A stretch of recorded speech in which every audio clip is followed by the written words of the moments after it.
Bonjour à vous, peuple de Dieu. Aujourd'hui, j'ai à cœur de faire quelque chose de spécial.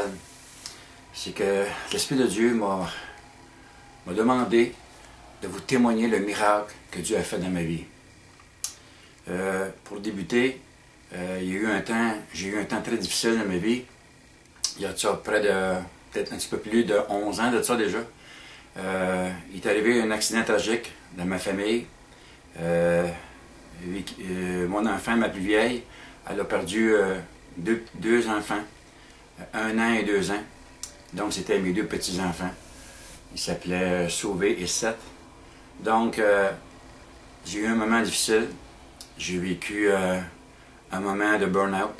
J'ai vécu un moment émotionnel trop fort. C'était trop pour moi. Et donc, j'ai eu aussi une dépression, fatigue chronique, j'ai eu des pensées même suicidaires. Puis ça, c'est tant comme je vivais toujours comme pasteur et enseignant biblique. Donc, pas parce qu'on est des hommes de Dieu ou des femmes de Dieu dans un ministère et que nous sommes à l'abri de ces choses-là.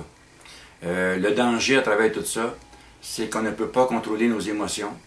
Et parce qu'on ne peut pas contrôler nos émotions, on ouvre la porte à l'ennemi et une armée de ténèbres vient nous attaquer. Mais il est bien écrit dans Psaume 34 qu'il est écrit que le malheur touche souvent le juste, mais l'Éternel l'en délivre toujours. Donc, je vais vous donner mon témoignage. Suite à ce qui s'est passé, je me suis trouvé avec un cœur malade et des artères bloquées. Un à 95%, d'autres très aussi bloqués aussi. Donc j'étais à 95% d'une crise de cœur et en dedans d'une semaine, je me suis retrouvé sur une table d'opération après avoir les 2 premiers hôpitaux, que ce soit ici au Québec et Granby et Saint-Jean-de-Richelieu. Je me suis retrouvé à Longueuil où est-ce que c'est un endroit où est-ce qu'on opère le cœur et on débloque les artères et tout ça.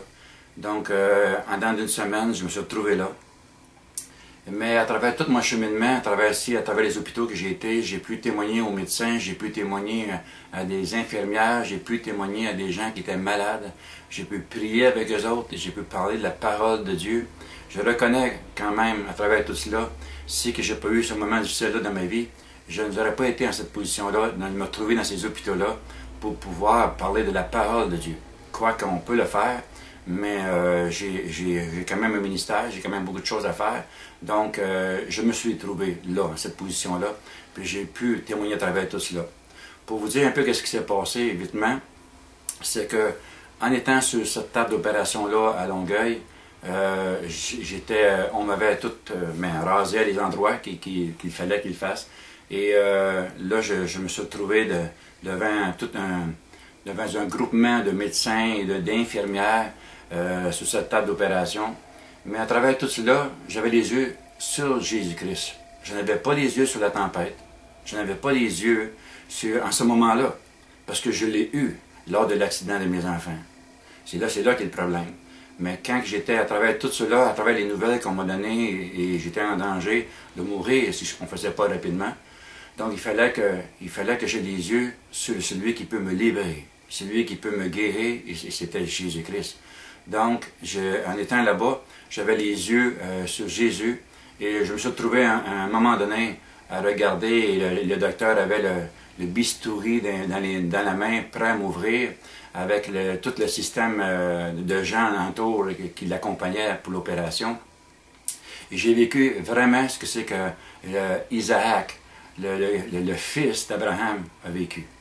J'étais moi sur cette table-là où on était prêt à m'ouvrir avec un couteau pour m'opérer. Mais il est arrivé quelque chose de très spécial. Vous savez, avant de me retrouver cette position-là sur une table d'opération, j'ai demandé à des membres du corps de Christ de notre assemblée de prier pour moi, de m'accompagner dans la prière. Je ne voulais pas que mon épouse m'accompagne parce que je ne voulais pas avoir les yeux sur mon épouse, encore une fois, pour ouvrir encore la porte à des émotions, avoir les larmes couler et à regarder encore une fois la tempête qui se présentait devant moi. Donc, j'ai demandé à mon épouse de rester à la maison, de prier pour moi, avec les membres du corps de Christ qui priaient un peu partout où ils étaient dans leur demeure, en le même temps qu'on devait m'opérer. Et soudainement, c'est à un moment donné, lorsque le médecin avait le couteau des mains, le Seigneur lui a parlé. Le Seigneur lui a demandé de faire une autre radiographie. Le Seigneur a demandé encore de prendre encore une photo de mon cœur et de mes artères. Donc, le médecin a tout arrêté, il a demandé cela, et on a fait cela. Donc, au retour, les 2 pages des 2 hôpitaux d'avant qui indiquaient que mes artères étaient bloquées, j'étais en danger justement d'une crise de cœur à 95%, donc il fallait faire vite. Soudainement, la dernière, l'infirmière, après la demande du médecin, elle revient, et la page était toute blanche. Toutes mes artères étaient complètement débloquées. J'avais plus aucun résidu dans mes artères. Le médecin a confirmé que j'avais un cœur neuf à 100%, et là, j'avais 45 ans.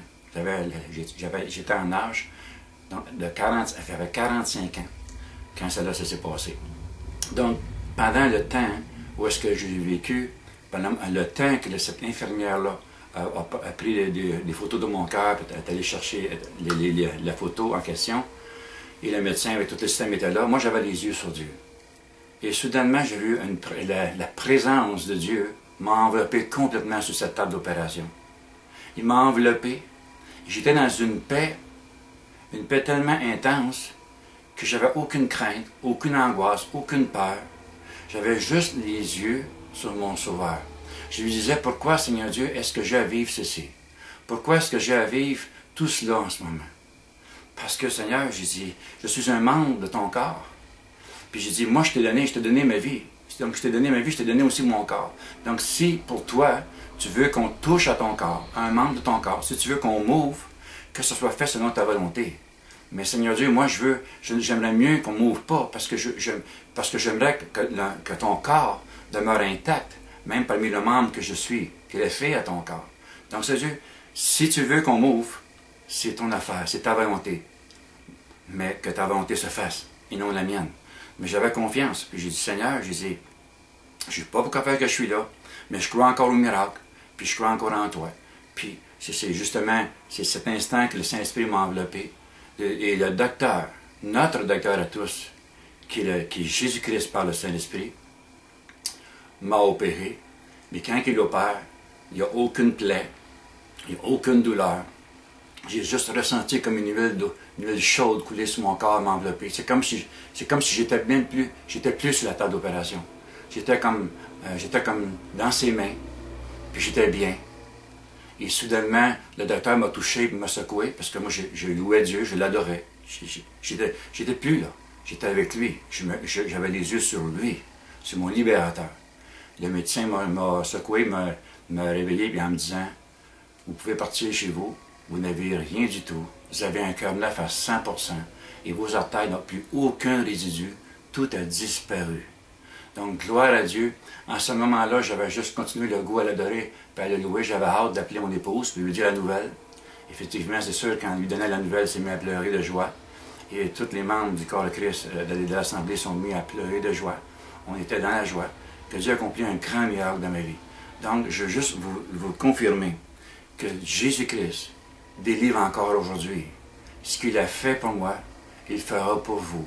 Puis faire ça à tout cela, j'ai perdu mon emploi pendant ce temps-là parce que j'étais malade. Mon patron, où je travaillais, m'a mis dehors de l'entreprise parce que j'avais été malade pour la première fois de ma vie. Donc, on peut vivre une injustice, donc une autre tempête me frappait.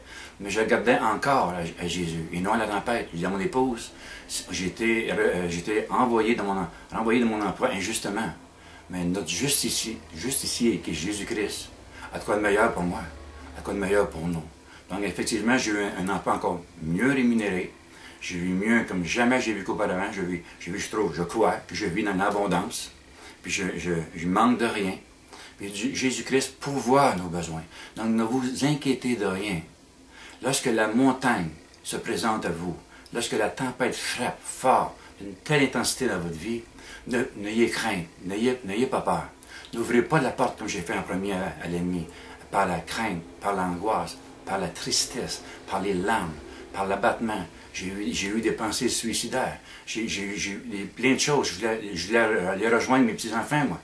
Puis, jusqu'au jour que le Seigneur parlait à travers mon épouse, puis il disait, « Hey, nous sommes encore ici, tu as tes enfants ici. » Puis ça m'a ramené dans la réalité des choses. Mais quand une personne